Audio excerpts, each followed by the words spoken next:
let's look at moods, emotions, and core self-evaluations, which describe how we feel about ourselves and about our situation.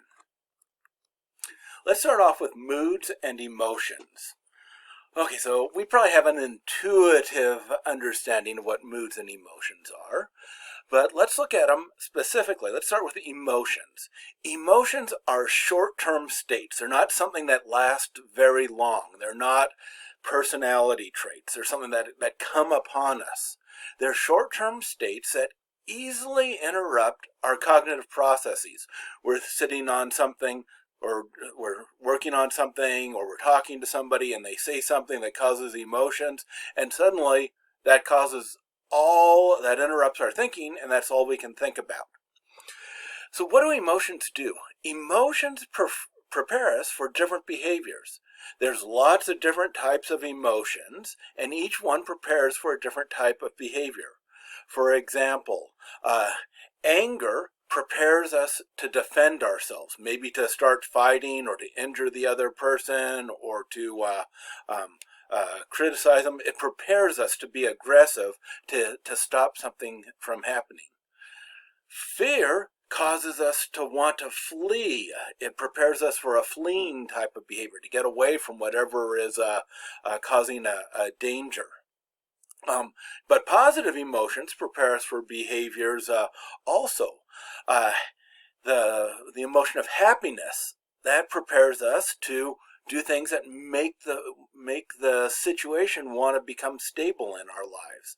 So if we find ourselves really happy with a person, whenever we're with them, we might start wanting to think that, oh, I might want to start a romantic relationship with this person and marry them so that we can be together forever. Satisfaction and happiness also create the sense of safety that causes us to want to get more information, to build upon whatever that situation is presented to us so that we can continue to get the benefit from it. So emotions prepare us for different behaviors, and in a sense they act as a cognitive interrupt switch. What's an interrupt switch? An interrupt switch is a computer expression that the little microprocessor inside, if something tells the interrupt switch to pay attention, it stops doing the calculations and listens to it. That, for example, that's how if you're playing a video on your computer and you press certain keys, that will interrupt playing the video. It'll tell it to stop doing things. And emotions act as interrupt switches and tell us, oh, this is something I need to pay attention to. Things that cause emotions generally are signs that they're important. And saying, oh, we need to use our cognitive processing to figure this out. Now, it turns out it might not be important. We see something running towards us. We don't know if it's a cheetah or if it's a car on a different street and has no chance of hitting us. We get a little emotion, we evaluate the situation, and we decide if we need to do anything based on the information that we paid attention to. So those are emotions. They're short-term states, generally last a very short time. Now, moods are longer-term states. Let's say longer than 15 minutes. Moods can last hours or all day. They can last for weeks. But they're less interrupting. We can continue to do our work with it. They still interfere with how we do things, but they're not as strong as emotions. Now, both emotions and mood reflect some type of evaluation of our situation or our environment or the things coming upon us. So they're generally positive or negative, but they can, especially emotions, can be quite specific in what they prepare us to do. Now, here's a little figure that's kind of useful from Landy and Cohn's textbook. At the highest level, we have evaluative constructs. So these are things, psychological phenomena that occur inside people's heads that evaluate things. And on the next level, we have attitudes. We saw those are kind of long-lasting, fairly permanent evaluations of the attitude object. And then we've got affect states, which are more temporary in nature. And in the affect states, we've got emotions, which are short-term and are really specific, like anger, guilt, things like that. So we've got the short-term affect states, and then we've got the longer-term affect states called mood. And mood is a little more difficult to measure. And in one sense, we could just ask people, how pleasant is your mood? How positive is your mood? And that's one way of doing it. We could also ask, how often are you feeling positive emotions? Because if you're in a positive mood, you feel positive emotions more often, more positive affect. You can also ask, how often do you feel negative emotions, negative affect? And the worse mood that you're in, the more often you feel negative emotions. And some people are high in both, some are low in both. Sometimes they're when they're high in one, they're low in the other. There's different ways of measuring that. So we've got those two affect states, emotion and mood, which are not permanent, they're just states. Then we've also got stress, which is a state that comes over people kind of in waves and cycles. And that's really important from an organizational psychology perspective. And we'll have a whole week or chapter on that later in the course. Now let's move on to what we call core self-evaluations. Self-evaluations are how we evaluate ourselves. They're attitudes about ourselves. And we say that they're core self-evaluations because they're looking at us as individuals. And they're important because they influence our work. They influence our perceptions of work. If I think I'm a horrible person who can't do anything, especially this work, I'm not going to look very positively at that work. I'm going to have low job satisfaction, and I'll also have low life satisfaction. So these core self-evaluations influence every aspect of an individual's being. Let's look at some specific core self-evaluation. First of all, let's start off with self-esteem. That's how we globally evaluate ourselves. Do we see ourselves as really lame and useless and horrible? Are we in between where we've got some strengths and weaknesses? Do we have really high self-esteem where we think that we are God's gift to humanity? That's a global measure of self-esteem. And if you have really low self-esteem, that tends to be associated with depression and high anxiety. And if one has really high self-esteem, that's associated with narcissism and dominating over other people, because if you think you are the greatest person in the world, you have the right to tell other people what to do. So the first core self-evaluation is self-esteem, which is a global evaluation of ourselves. Then we also have self-efficacy, and that's how well we believe we can do something. And this is very domain dependent. That means I can have high self-efficacy in one thing or in another, and low in another. For example, my brother and I are similar in a lot of ways. We probably have about the same self-esteem. We know there's some things we're really good at doing, other things we're not really good at. But our self-efficacy is really, really different. In my life, I do a lot of research, I do a lot of writing, I do a lot of statistics. My self-efficacy in statistics and research is pretty high.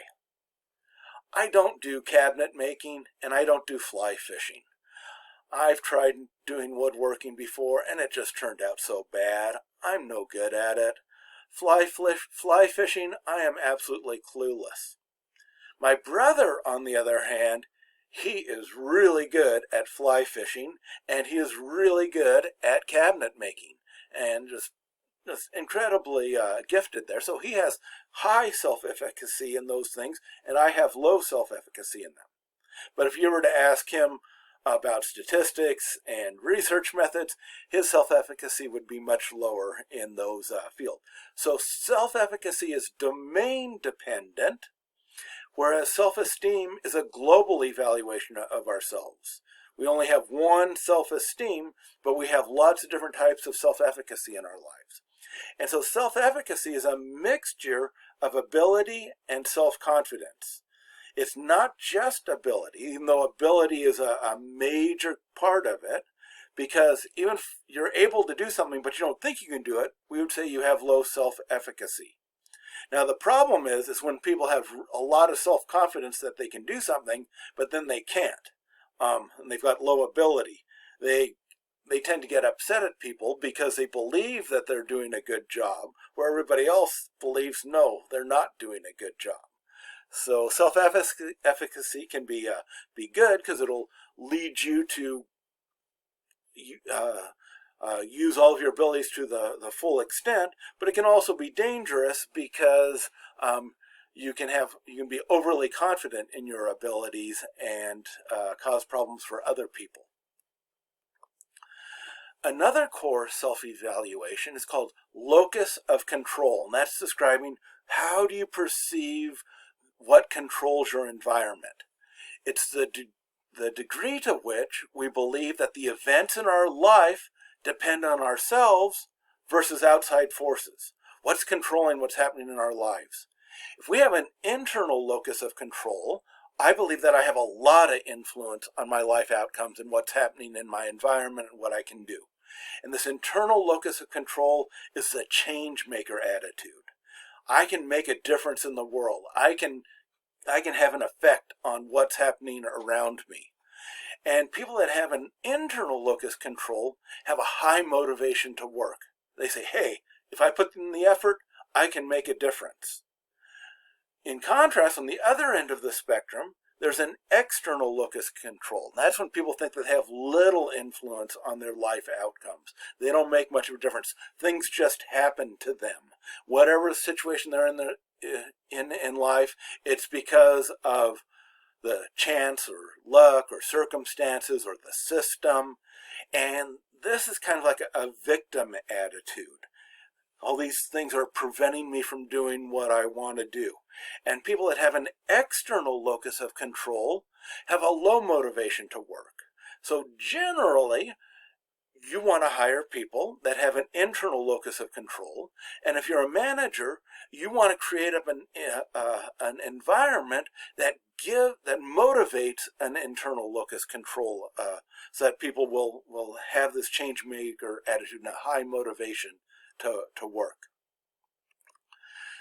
Now, the last core self-evaluation that we're going to look at is a personality trait. A personality trait is a relatively stable behavioral and thought pattern that exists in people. And one of the most common ways of describing personality traits is called the Big Five. The Big Five are 5 personality traits that were discovered. Somebody made up a list of thousands and thousands of personality traits, had people evaluate themselves, evaluate others, and they found how they grouped together. And there were 5 big groups of personality traits. And one way to remember these 5 is they spell the word ocean.